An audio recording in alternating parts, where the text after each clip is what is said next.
It is finally time to help you get out of Faceit level 3. Now this is going to be another video in our series where I help you level up through every single Faceit level there is. We've talked about Faceit level 1 and 2, and today we are going to get you out of the trenches. Now this video is going to go hand in hand with the first two. There's not a huge difference, to be honest, between a Faceit level 1, 2, and 3 player, so I'm just going to clean up some of the things we didn't talk about in the previous videos and get you on your track to Faceit level 4 and onwards. So without further ado, let's get right into it.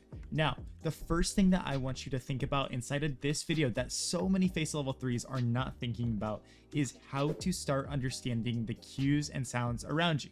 Now, if you are in Faceit level 3, guys, you need to really understand what sounds you're hearing, what information you're seeing from your teammates, you know, a dot on the radar, shooting, all these different things, and take advantage of it. Now, one of the things that I don't see Faceit level 3 players doing enough is having the confidence to go out and take advantage of the info that they hear. They might hear a guy make footsteps on their balcony, but they're not really thinking about how they can take advantage of that, right? So they might hear a guy on their balcony and they might just walk out here like this and, you know, try to get him. Or, you know, even worse, what they might do is they actually hear a guy on their balcony and they start running at him. Well, what's this guy do? Now he knows that you are running at him and he can just get his crosshair ready and shoot you, right? So what a good player is going to do is he's going to hear there's somebody under balcony and he's going to shift out here like I showed you in the first example and get down below that thing, crouch out here and keep checking behind him until he gets himself into a good spot. So now we have this guy pinned in a very bad position and he has no clue we are out. When we start running at people, or, you know, I see level 3s do this all the time. They know somebody is under balk, but the other person doesn't know we're out ramp and they throw util. Well, that might seem good, right? But we're losing that element of surprise. So guys, be confident in yourself and don't give yourself up too much. I see players that face level 3 in a very strong position like underpass, and what do? You know, they might have like 20 bullets in their mag and they reload, guys. It's just so bad. Don't give yourself away for no reason. There's no need to give this information to the other team, and instead be confident in your play and have the ability to just take advantage of that information that you have. So before we get into the rest of the video, I have to give you a message about Counter-Strike 2 skins. Thank you to the sponsor of today's video, Skins Monkey. They are one of the greatest and easiest to use CS2 trading sites out there. You can swap out the skins you do not like for brand new ones that are so much more fresh. Even skins that are trade locked can be secured by adding them to your backpack. The greatest thing about the site is that you can buy skins for so much cheaper with a 35% deposit bonus when you use my code, CoJo. Make sure to check out the freebie section where you can get a free skin just by completing tasks. On top of the bonuses, you also get a $5 bonus when clicking the link in the description. Alright guys, so the next thing that I want you to get good at is a Faceit level 3 is going to be on the flip side. Specifically on CT side, I want you to do a much better job at actually using your utility before you die. So many Faceit level 3 players, you know, they're like, okay, we're going to start trying to buy some util, right? We're going to try to start to do it. But what they're going to do is they're just going to go and hold W somewhere, right? Like they might just run up mid and try to fight like 3 guys and then die, and they just wasted all that money, right? Like, so on T side, you know, this isn't CT side util, but we're wasting over $1,000 in util right there, right? CT side even worse actually. So it's just very important that you understand that if you're going to buy utility, actually try to use it. You're not going to be able to every single time, but it's just a big pet peeve that I have when I'm coaching lower level players. It's like, man, like, you know, you have all this utility and you're not using it. I've seen time and time again, guys, like, you know, say you're planting the bomb here and you're worried about a guy's CT, dude, you have a smoke, right? Like, you don't need to force the bomb down here, right? You have that util, you have the opportunity to actually make his life more difficult. I want you to think about that. How can I use my util to make the enemy's lives more difficult? How can I make their time less enjoyable? How can I be a more annoying player with my utility, right? So it's something that you'll see higher level players doing, is they're always using that util. If they have a smoke, they're smoking off spawn or they're smoking site. And another huge tip, guys, is on the CT side of things, right? The CT side of things, if you have utility, try to use it. I've talked about this on my channel before, and I don't know why more players aren't doing this. You can just win the round with utility, guys, right? Especially a smoke in a CT retake is the most valuable thing. If bomb is planted right here and it's a 1v1, we think the guy might be in apps. Guys, why are we just running up to bomb without smoking it and tapping it? Dude, all you gotta do, right? You don't need to rush things, right? You don't need to rush. You just get on site here, crouch in case he swings you, when it pops, tap the bomb, or either stick it or tap it and then play off that. That guy's gonna start spamming, and while he's spamming from the window, you can just come up here and boom, easy. And then we go hand in hand. Remember what I told you at the beginning of this video. Don't give them more info. So many Faceit level 3 players are wondering why they can't clutch. Why does the other team always beat me in these clutch situations? It's because, guys, you go to defuse the bomb and then you start running around again, right? You start running around after you tap the bomb, and then this person's like, huh, he's not defusing the bomb, he is off of it, right? So again, looping back to the beginning of this video, those sound cues, those audio things are so important. Remember, guys, you have a thing on your radar now that shows you where your noise is that you're making.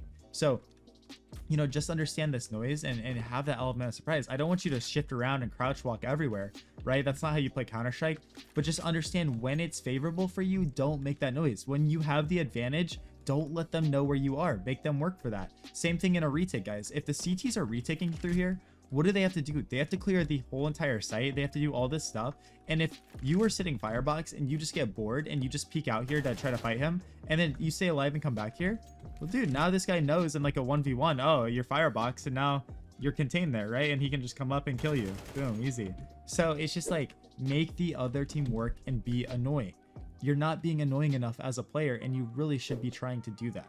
So one of the last things I want to talk about in this video, but it's by far the most important thing that you can do. I teach level 10s to do this. So if you can get ahead of the game on this, you're going to be succeeding. And that is using your utility to delay. And I'm not going to give you the advanced version of this because you need to learn the basics right now, guys. But it means if we are the B player and 5 guys are running out at us, dude, use your utility. Drop a smoke down and play behind it, right? What does this do? Now the people that are running out here see a smoke, and it's so much harder for them to kill you. They might spam it, they might get stuck here, and dude, now they can't run out. If you have a molly, right? If you have a molly, throw a molly, right? To make it so that they can't run out on you. Use this utility to delay, because a lot of Faceit level 3s, what they'll do at the very beginning of the round is they're just going to come up here, throw a molly, right? Jump through here, nade, and then they're going to smoke, right? And they're going to throw all of this utility, which, guys, don't get me wrong, like you know, the first two, the molly and the nade, isn't bad utilities. You know, as a B player, that molly and nade can be very useful, but if you are dumping all of your util every single round at the beginning of the round, you're not doing it right? Same thing with the A players, right? They're gonna just throw utility like this. Oh, we're just gonna nade off the wall at miss, and I'm gonna flash out. Like what are we doing, guys? You know what I mean? And it seems obvious now, but I watch so many demos. I do coaching, guys, and I see Faceit level 3s, and they don't realize that they're wasting the utility in this way. Use your utility as a reaction, and don't panic, guys. Stop panicking, right? You know, I've been in situations where I'm window as the mid player, right? And there's like 4 guys scaling out on me. What Faceit level 3 players are gonna do, what a bad habit that I see is we're just gonna try to dry peek and hit a crazy shot because like we want to hit a flick, and dude, you're fighting 3 players mid. You know what I mean? Like, how is that advantageous for you? Now, the next level thing, you know, something we can worry about later is asking for a flash from our teammates. But at your level, your teammates probably aren't going to be able to flash good for you. So what you need to do is get self-reliant. If you can't be self-reliant as a Faceit level 3, you're not going to make it in this game. You have to be self-reliant. So anytime you are pinned in a position, for me, it could be left side window. If you're an A player, it could be pinned under balcony here, right? They're running out at you. You have to do a quick analyzation, or you have to be able to analyze, right? You have to be able to look at what you have and say, how can I get out of this situation? So as a window player, we should have a smoke, right? There's no reason that we should have had to use our smoke. Boom, we just smoke window off, right? And does it suck that we just smoked window for them? Yes, it does, right? It does suck that now there's a window smoke, but again, it allows us to actually have the freedom to leave left side window. You don't have to take that 3v1. You don't have to take that unfavorable fight. You can get out, right? Same thing if we're on their balk, guys, where they're running at us, like, you know, they're all congregating here. Well, one thing we can do is just throw a flash, right? And, you know, maybe we can peek with it, or maybe with that flash, we can just go up the ladder and sit up here now. So now we actually just like, we're a little more dynamic. Or, you know, the best thing that we could do is, oh, they're running out A. Let's just drop a smoke down in front of us. And now look how hard this is for them to kill us. Look at how unbelievably hard this makes it for the T's. And this is something a Faceit level 3 can do. If you can do this, bro, you will literally just rank up from how annoying it is to play against you. The players you're playing, the Faceit level 4s, the 5s, the 2s, all these people in your lobby, this one smoke will disrupt them because this smoke disrupts Faceit level 10 players. And it's not rocket science. It's not hard. You just have to get good at dropping these things down. It's something as simple as, oh, 4 guys are running out on me, let me throw a smoke and run away, right? And boom, that just like destroys everything, guys. So start using your utility more effectively, especially defensively. It's so important. I love Nart out here, but I don't want you just to go on Nart's videos and learn set lineups. You have to get good at just throwing smokes too. Just literally get into a server and practice bouncing nades off of stuff. That has gotten me so good at the game, right? If I'm on stairs, I can just come here and bounce a nade off stairs and peek with it. Boom. We know how to do this, right? If I'm in Palace, I can do the same thing, right? We can throw something off this ladder to make it bounce like a certain way to peek this guy or something, right?